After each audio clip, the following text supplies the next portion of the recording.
I was recently asked about how I find about backlinks, how I find about keywords and other relevant information that can help me rank, specifically any tools that I use. Um, so for this tutorial or for this quick kind of information video, I just wanted to show you a quick way of how you can find out some relevant information that really can help you start to understand your competitors, how they are using backlinks, what keywords you want to start looking at, and why. Generally speaking, there's tons of tools out there, and you can search YouTube or you can search Google for the tools that people use for keywords. But just if from a basic point of view, try Uber Suggest.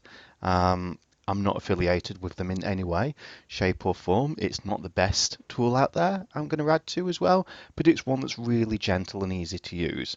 So just literally type in Uber Suggest into YouTube, go up, click it, and then you'll land in somewhere like this.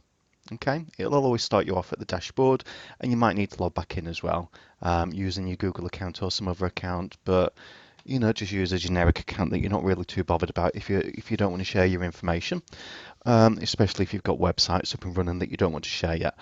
What I've done, just as an example, is I've kind of typed into Google hair waver. I've no idea about hair wavers. I've not got any hair, and it's not something that I'm really that interested in. So I'm not giving away any of my keywords. So any information is, that you want to use, you're welcome to use it, obviously, because I'm sharing it in the public domain at the moment. But it's already been used as well. So if you do want to use these keywords, fine, go ahead as a tester, and it'll be interesting to see in the comments if you've got anywhere with it. So when I type in Hairwave, of course I'm in the UK. It comes up with the relevant information. Google's recently updated the algorithm in 2020 May. Of course, I'm sure you're all aware, and has upset quite a few people along the road. But you can see it's got the snippets, it's got the videos, it's got the sponsored advertisements there on the right. So what I tend to do is put in the keyword that I'm thinking of writing about or targeting and look down the list and I think, okay, Amazon, Boots, Argos. In your country, you're going to have all the shops that are kind of up there as well. And then I find something like this, listicle.com. And I think, okay, I look at the top and it's saying 10 best hair wavers irons in 2020 reviews, Listicle. I look at that and I already know it's going to be an Amazon affiliated account. I can guarantee you. Because that's the way they're usually written. So I go and click on that because when I find sites like this, I also think, right, they're going to be quite easy to look at the backlinks for. It's going to be easy to kind of get some suggestions about the context they're writing about and the on-page search engine optimization that they're using. And it's not going to be a stronger domain as Amazon, of course, and of Boots.com, etc., the ones at the top. So it's just going to give me a rough idea of what I need to do to rank maybe above this site or not. It depends. And you can tell, like I said, Amazon, buy on Amazon. It's your typical top 10 list, whatever you want to look at it. Again, it's a generic website. It's got the recent posts and whatnot. You can have a look at the pages and find out what they're writing about. Go and visit the website, and I'm sure they've got some really good information on there. So I'm not calling the site in any way, shape, or form, just using it as an example. So when I look at this site, the one thing that I do see is that it's got just generic pros and cons. You'll find this a lot with the Amazon type sites, is that the content's not really there. They'll kind of have these talking elements at the bottom, that says a little bit. Sometimes they're written well, sometimes the English isn't that good, and sometimes the content is even spun. So how these rank sometimes is beyond me with the recent updates, but they do. And of course, I've got a table of contents in there as well. So if you're using a WordPress site, there's plugins that you can use to add this in. And they put it in because Google tends to like it, but obviously no image at the top. I always put an image in there as well and make sure the alt attributes are relevant to the keyword that you want to rank. So anyway, I'm diverging away here, digressing. So to go back to the keyword, So then once I've found a website that I kind of like the look of and I want to take a close look at the keywords it's using, I kind of plonk it in here. I've put United Kingdom because that's where I'm based, that's where I'm aiming for.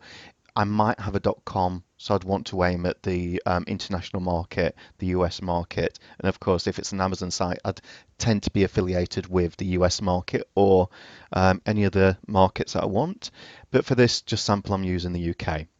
You can see there right at the top. So all I've done is gone to the keywords, typed in the site name, and taken a look. And straight away, I can see hair waver is 12,100 volume. It's quite difficult to rank for, but when I look on this site, like we've just seen in the main Google search that we did, we've got Amazon, Boots, Argos, Aldi, and Listaful.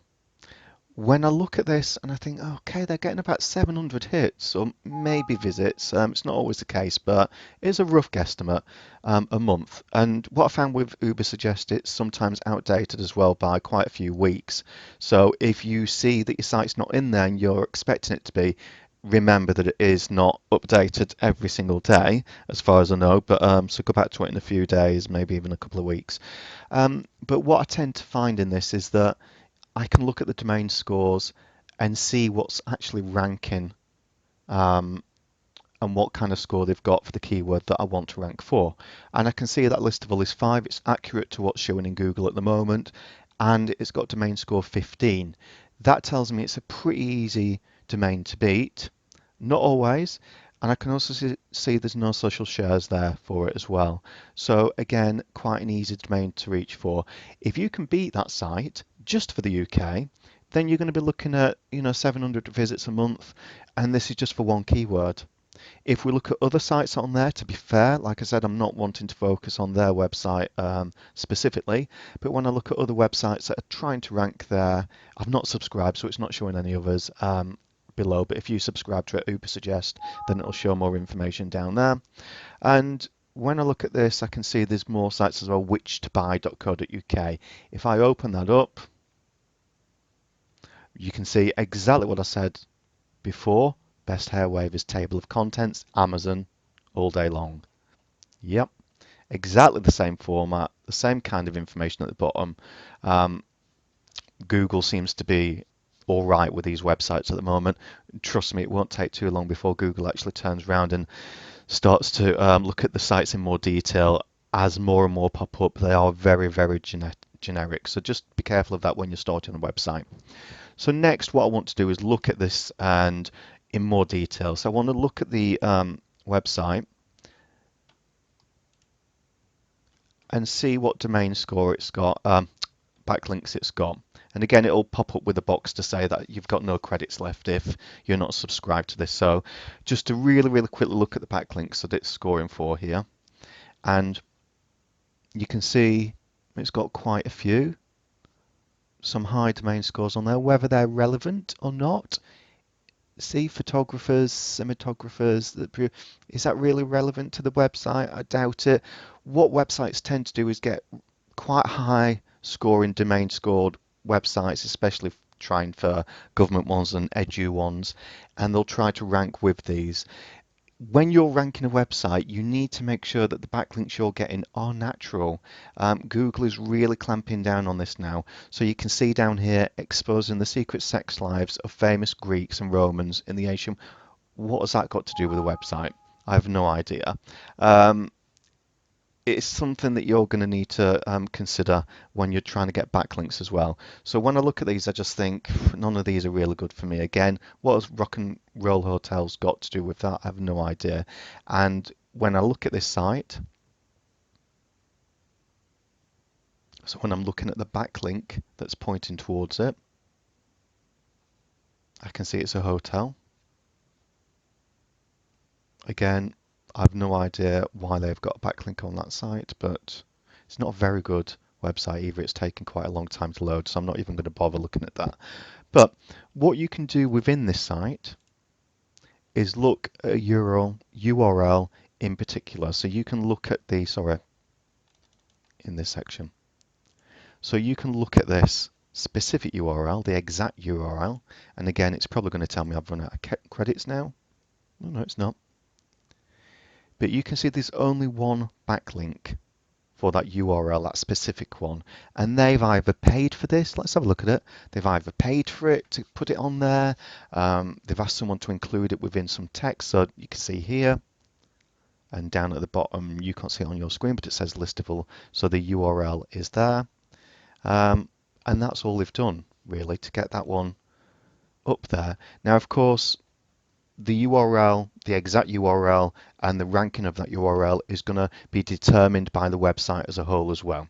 So if the beginning URL, as in just listable.com, has got a lot of backlinks, then you will find that these feed into the rest of the post. The best hair waver irons is going to be boosted a little bit by this as well, especially if it's linking back to each other. So if this post links back into the main post or other post, it's going to feed off each other. This is something you'll just have to learn about, but when you're writing your posts and your pages, you need to make sure that you've got links in there to external and internal pages and posts that are relevant to what you're trying to rank for. So I hope that helps in a little way, but it's just a really, really quick guide on how you can look for URL, look for keywords, look at what the backlink process is for certain websites and what they're ranking for. But again, if you do rank for this, if you try the hair wave irons or words to that nature, just let me know in the feedback, the comments below, and it'd be really interesting just to see who does rank for that. But again, try and find your own keywords and then research them yourself. When I look at this as well, what I'm also doing is looking at the keywords on the left, is getting a list up of other keywords that it might, as in long-term keywords, long-tail keywords, that it might rank for as well. So not only is it ranking for waver irons, but if you look here, hair waver irons, 1,600. So these specific set of keywords it's ranking for as well, and you can see that it ranks second on there, and it's getting 259 visits a month approximately. It's not always accurate. So what I'm going to do now is just very quickly, if it will let me, see what it's ranking for in the United States, and I can see again it's 4,000 this time. It's ranking top here on the right, above Amazon at the moment. For no social shares, one link, as you can see there it's saying one link, and domain score 15. So it's doing very well to rank so high for that. But you can see also under here, it's gaining another 4,400 possibly from waving irons for hair. And again, it might not show me on the right because it'll tell me that I've run out of credits. So it's something you'll have to look at in more detail if you want to look at hair waving. And it's probably, there we are, it's probably ranking somewhere for this as well. So I hope that's been useful. And again, let me know in the comments. I know I've waffled on a little bit, but it was a question I was asked and I just thought I would share it to the YouTube channel just whilst I'm building up the website and building it up. Thank you.